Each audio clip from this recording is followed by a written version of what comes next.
شاگرد عزیز ہماری محفل میں تشریف فرما ہے جناب ماسٹر عبدالرحیم صاحب، میں ان سے درخواست کر رہا ہوں کہ وہ بھی اشارات کا جواب دیں۔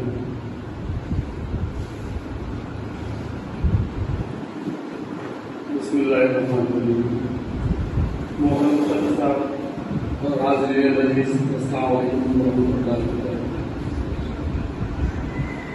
عرض ہے کہ یہ جو تقریب یہاں کی جا رہی ہے، بہرحال ایک ایسی شخصیت کی ہے جس کی جتنی تعریف کی جائے کم ہے۔ وہ شاعر کے ساتھ ساتھ عالم دین تھے، عربی اور فارسی کے اچھے ماہر تھے۔ میرا بھی کچھ وقت ان سے علم سیکھنے میں ہم نے ٹائم دیا، انہوں نے ہم کو بھی ٹائم دیا، اور ان کے اندر ایک بہت اچھی بات تھی جو میں نے محسوس کی کہ وہ جب پڑھانے بیٹھتے تھے اور جیسے میں پڑھنے بیٹھا تو جیسے کتاب کھولی تو وہ پڑھاتے چلے جاتے تھے اور یہ کہتے تھے کہ اس کو ذہن میں اخذ کیجیے۔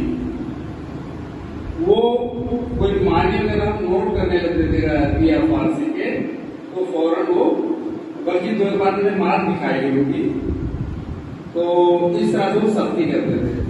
لیکن اللہ تعالیٰ نے ان کو علم سے آراستہ کیا تھا اور ان کے اندر ایک بے باک طبیعت کے مالک تھے، بے جھجک کسی کو بھی ٹوک دیتے تھے۔ اگر میری غلطی کسی سے ہو رہی ہے تو اس میں وہ کچھ کسر نہیں باقی رکھتے تھے۔ ہمارے ساتھ میں محترم ظہور حسن صاحب ہیں، اسلم کے نام سے لوگ جانتے ہیں، وہ بھی ہمارے ساتھ پڑھتے تھے۔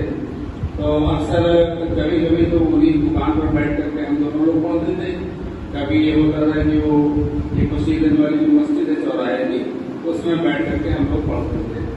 تو اس طرح سے ان سے میں نے اتنی عربی سیکھی کہ باقاعدہ میں عربی میں لکھنے لگا تھا، اور ہمارے اس کی طرف جو رجحان میرا پیدا کیا وہ ہمارے جناب اکمل صاحب تشریف رکھتے ہیں، ان کے والد محترم نے مجھ کو اس طرف راغب کیا تھا۔ پھر اس کے بعد مجھے کچھ موقع ملا، محترم جناب خیالی صاحب جو ہے آپ کے والد صاحب تھے، ان سے بھی کچھ فیضیاب ہونے کا ہم کو موقع ملا۔ تو اس طرح سے اللہ تعالیٰ کا لاکھ شکر اور احسان ہے، ایسی شخصیتوں کی مجھے تربیت حاصل ہوئی۔ جوان صاحب جہاں شاعر تھے، جہاں وہ عالم دین تھے، وہاں ساتھ ساتھ ایک وہ بہت ہی بے باک مقرر بھی تھے، اور ان کے علم کا لوہا اچھے اچھے عالم دین ماننے کو مجبور ہوتے تھے۔ ایک بار کا واقعہ ہے، کوئی یہودی آ گیا تھا تو وہ کچھ کمنٹ کر رہا تھا مسلمانوں کے بارے میں، تو جوان بابا نے کہا تم اگر بہت قابل ہو اور تم نے آپ کو یہودی کہتے ہو تو آپ اتارو اپنا پاجامہ، ہم کو چیک کریں کہ تم یہودی ہو کہ نہیں۔ تو وہ شرما گیا، وہ جو ہے اپنی بات سمجھ گیا۔ تو بہرحال ان کی شخصیت کی جتنی تعریف کی جائے کم ہے۔ وہ اپنے غربت کے عالم میں بھی روشنی، علم کی روشنی کا چراغ جلائے ہوئے آگے بڑھ رہے تھے۔ وہ اس کے ساتھ حکیم بھی تھے، حکمت بھی ان کو آتی تھی۔